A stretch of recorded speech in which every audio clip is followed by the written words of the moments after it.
Hi, thank you so much for joining me here today. I'm really glad that you have. My topic today is helping your child learn how to control themselves. This can be a tough thing. For some reason, as we get to be adults, we suddenly think that we never had to learn self-control, but we expect children to be in control of themselves, of their emotions, of their behaviors, of what they're doing, and, it's not. It is a learned thing. Now, maybe some children are more naturally bent at being able to control themselves, but usually we have to try and help a child to develop that skill. I believe that children are powerful and that they want to show that power in a good way. And so what we really need to see for them is opportunities to be showing that, to be showing how they can be in control of their emotions, how they can be in control of their behaviors. Now, emotions can be one of the hardest things, especially I think, we realize as adults, we're not going to get it right every time either, but what we do with and how we express our emotions is our choice, and that is how we have that control. What we do in our outbursts and all of that, they are choices. Often there are consequences with that, and that is what we need to be teaching children. Now, in my own journey, in working with children and now in having my own, I've realized, where am I at with things? I think that I am more bent towards being a punishment person, like you've done wrong, I want to punish you. But as I've sought the wisdom of people who have done things differently and seen some great examples, I've realized that really for me that's not the best way. And when I have allowed a child to realize that they are powerful and that they can use that power for good, then I am seeing greater respect. I am seeing a child more confident in themselves, and I'm seeing a greater sense of control. Here are some tips on what we can be doing to helping children learn how to control themselves. At my school, one of the key areas that we have when it comes to really like the discipline side of things is the statement, you can control you or I can control you. Which would you rather? And you know what? Kids are really smart and they've decided that they want to control themselves. They know that we are there as the teachers to help them if they cannot come up with the right choice on that matter. But when we give them that choice to control themselves in their behavior or their action or their emotion, or, we can do it for them, they will always seem to choose themselves. And it's been great to watch, especially for children that this is new with, how quickly they have learned that control, that it then takes a moment of going, control, and then making the right choice. Allow opportunities for failure. You know what? I think we do a disservice to children when we don't allow them to fail. We've sort of become a culture of, everybody's got to do well and everybody succeeds and everybody. That's not how we learn. And so there does need to be an opportunity or opportunities for your child to just completely flatline out on what they should be doing and in control, because that's how they're going to learn. They're going to learn about consequences. They're going to learn about what happens if you can't control themselves. And, in that, allow them to be part of the consequence making, decision making. What's going to happen if you do this, or what's going to happen? Because now that they're invested in it, they're going to want the control, both the good and the bad. We want the positive reinforcements. We want those reinforcements like, this didn't happen, so this needs to happen. There does need to be some serious or maybe negative consequences in a way, if we want to term it that. Not everything can be positive, but allow those opportunities for failure. Be in control of yourself. This can be hard, especially if maybe you are overtired and you've come home from work or something and you're just feeling a little stressed and you're like, but you being in control is really key, because for the kids, they are watching you.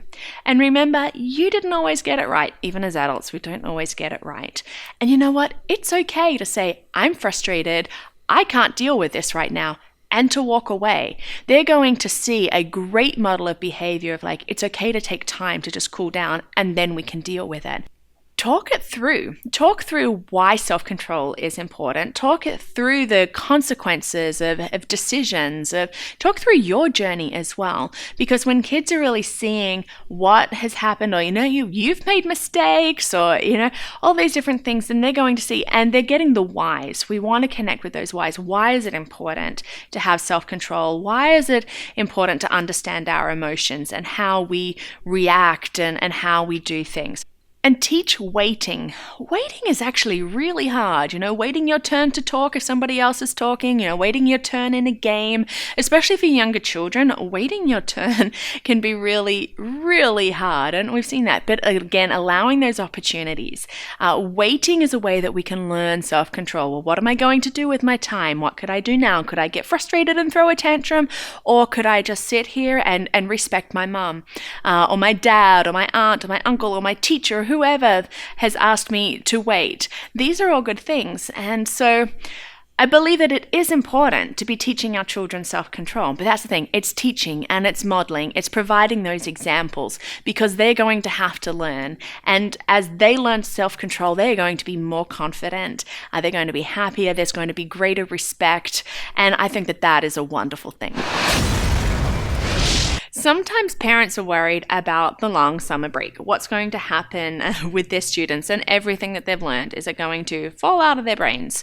Or sometimes they want something that they can use to reinforce what they're learning at school, even though I'm not a big fan of homework. But there are books like these, this one being the big workbook. This is a first grade one, but it covers things like basic math and critical thinking skills, some language, all of that. And these books can be great just as simple activities to reinforce learning. And you can just give them a page or two. I would never go for long sort of stretches unless you have that child that really just wants to just keep learning, and there are those. But there are quite a number of different ranges out there, but this is one that I do like because of its layout and the areas that it covers. So Sally asked the question, well, really, could I give an example of understanding sort of some reading comprehension difficulties? And well, yes. There was one student that I was asked to work with. She was an avid reader, according to her parents, in that she loved to read. She had lots of books. She would sit there and read, but they realized that she really wasn't understanding, and this was reflected in her grades at school. And so over 6 weeks that I actually worked with her, the first thing that I did was to have her read out loud to me, to be going, all right, what's going on there? And as she read, I realized punctuation, it wasn't a thing for her. You just kept reading the words and you just read. And so there wasn't this understanding of sentences and the ideas that were there. And so what we had to do was to slow down and to use that punctuation to actually stop or pause at the commas and stop at the periods, full stops, the question marks and the exclamation marks. And so once we did that, we then started looking at, well, what does that sentence mean? And then we expanded to, what does the paragraph mean? What does that passage mean? What does the chapter mean? And over the space of 6 weeks, we saw someone who was struggling in reading comprehension to becoming so much more confident and actually really good with her comprehension. Thanks so much for watching today. I hope you enjoyed it. Give us a thumbs up, send us your comments, check us out on Facebook, send questions, vlog topics, anything that you have, subscribe, spread the word. Learning Life, we're here and we look forward to seeing you next week.